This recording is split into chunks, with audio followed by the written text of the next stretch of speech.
Hello बच्चों, कैसे हैं आप सब। आज हम एक बहुत ही मजेदार और जादुई सफर पर चलने वाले हैं। आज की हमारी इस चित्र कथा में हम शेरू से मिलेंगे।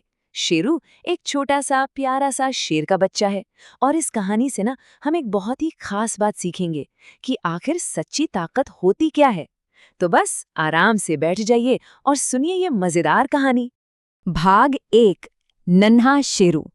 चलिए कहानी शुरू करते हैं और अपने इस छोटे से हीरो से मिलते हैं। जरा पलके झुकाकर सोचिए, एक बहुत ही घना हरा भरा जंगल है। बड़े बड़े पेड़, हर तरफ गाती हुई चिड़ियां और पेड़ों के पत्तों के बीच से छान कर आती हुई सूरज की सुनहरी किरणें, बिल्कुल किसी जादू जैसा। बस इसी सुंदर से जंगल के बिल्कुल बीचों बीच हमारा नन्हा हीरो रहता था। अब हमारा ये नन्हा शेरू ना बाकी सबसे थोड़ा अलग था। उसकी रोएदार खाल बिल्कुल सोने की तरह चमकती थी, इतनी मुलायम कि बस प्यार आ जाए। लेकिन सबसे मजेदार बात पता है क्या थी? उसकी दहाड़। जब भी वो अपने छोटे से मुंह से जोर से दहाड़ने की कोशिश करता तो कोई डरता ही नहीं था। उसकी आवाज इतनी प्यारी थी कि सबको उल्टा हंसी आ जाती थी। खैर, भले ही वो छोटा सा था और लोग उसकी दहाड़ पर हंसते थे, पर उसके सपने, ओहो, उसके सपने तो आसमान से भी बड़े थे। और वो सपना क्या था? शेरू बिल्कुल अपना सीना तान कर पूरे कॉन्फिडेंस के साथ कहता था, एक दिन ना मैं इस जंगल का राजा बनूंगा। लोग उसकी नन्ही सी दहाड़ पर हंस लें, पर शेरू के अंदर का राजा अभी से जोश में था। और वैसे भी सपने बड़े होने चाहिए, है ना? इससे कोई फर्क नहीं पड़ता कि आप अभी कितने छोटे हैं। भाग 2 नदी की चुनौती। अब देखिए, हर अच्छी कहानी की तरह हमारे हीरो के सामने भी अचानक एक बड़ी चुनौती आने वाली थी। हुआ कुछ यूं कि एक दिन शेरू आराम से जंगल में घूम रहा था। तभी उसने कुछ ऐसा देखा जिससे वो एकदम चौंक गया। नदी के किनारे एक छोटा सा खरगोश फंसा हुआ था। नदी का बहाव बहुत तेज था और वो बेचारा खरगोश बिल्कुल डरा सहमा सा किनारे पर खड़ा था। उस शांत जंगल में अचानक से एक बहुत बड़ी मुसीबत आ गई थी। उस खरगोश की हालत सच में बहुत खराब थी।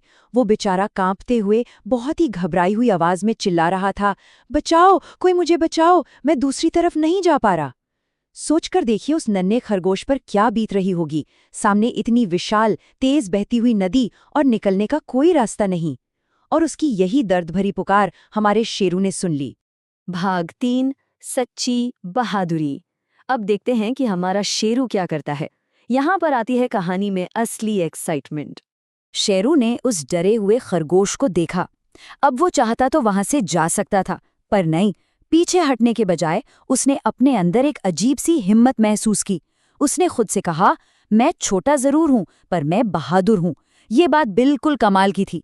उसने एक पल के लिए भी ये नहीं सोचा कि वो कितना छोटा है या वो नदी कितनी बड़ी और खतरनाक है। उसने बस ये देखा कि किसी को उसकी जरूरत है, और यही जज्बा तो असली बहादुरी है। फिर क्या था? शेरू ने बिना एक सेकंड गवाए अपनी पूरी ताकत लगाकर उस नन्हे खरगोश को उस मुसीबत से बाहर निकाल लिया। जब खरगोश सुरक्षित जगह पर पहुंचा तो उसने एक लंबी सांस ली और प्यार से शेरू की तरफ देखकर बोला, थैंक यू शेरू, तुम सच में एक असली हीरो हो। सच में दोस्तों, हीरो बनने के लिए आपको कोई बड़ा सा सुपर सूट नहीं चाहिए होता, बस सही वक्त पर किसी की मदद करने की हिम्मत होनी चाहिए। तो इस किस्से से हमने क्या समझा?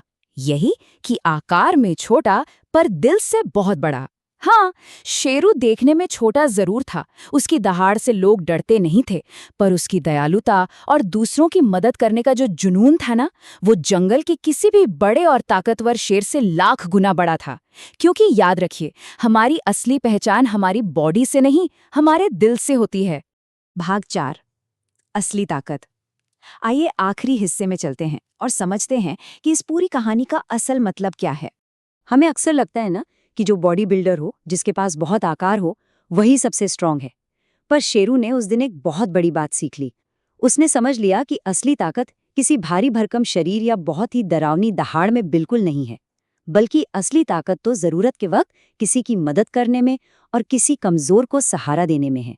और एक असली राजा यानी एक ट्रू लीडर कौन होता है? वो नहीं जो अपनी ताकत से दूसरों को डराए। एक सच्चा लीडर वो होता है जो अपने दोस्तों की, अपनों की ढेर सारी परवाह करे। वही सबको आगे लेकर जाता है। और यही इस कहानी का सबसे सुंदर हिस्सा है। अब कहानी के अंत तक आते आते शेरू का सपना तो अभी भी वही है, पर उसके पीछे की सोच बिल्कुल बदल गई। अब वो एक प्यारी सी मुस्कान के साथ कहता है, एक दिन मैं राजा जरूर बनूंगा, पर इसलिए नहीं क्योंकि मैं सबसे ताकतवर हूं, बल्कि इसलिए क्योंकि मैं अपने दोस्तों की बहुत परवाह करता हूं। उसे समझ आ गया था कि सच्चा राजा डर से नहीं, प्यार से बनता है। तो मेरे प्यारे दोस्तों, इस कहानी के बाद हम सबको खुद से एक सवाल पूछना चाहिए कि आज के वक्त में हम अपनी सच्ची ताकत कैसे दिखा सकते हैं। जरा अपने आसपास देखिए, अपने स्कूल में, अपने घर पर या खेल के मैदान में। क्या पता किसी को आपकी एक छोटे से सहारे की जरूरत हो। शेरों की तरह आप भी छोटे होते हुए भी एक सच्चे हीरो बन सकते हैं। है ना कमाल की बात? इस बारे में जरूर सोचना। चलिए, आज की इस मजेदार चित्रकथा में मेरे साथ जुड़ने के लिए बहुत बहुत शुक्रिया। ऐसे ही नई चीजें सीखते रहिए और सबकी मदद करते रहिए।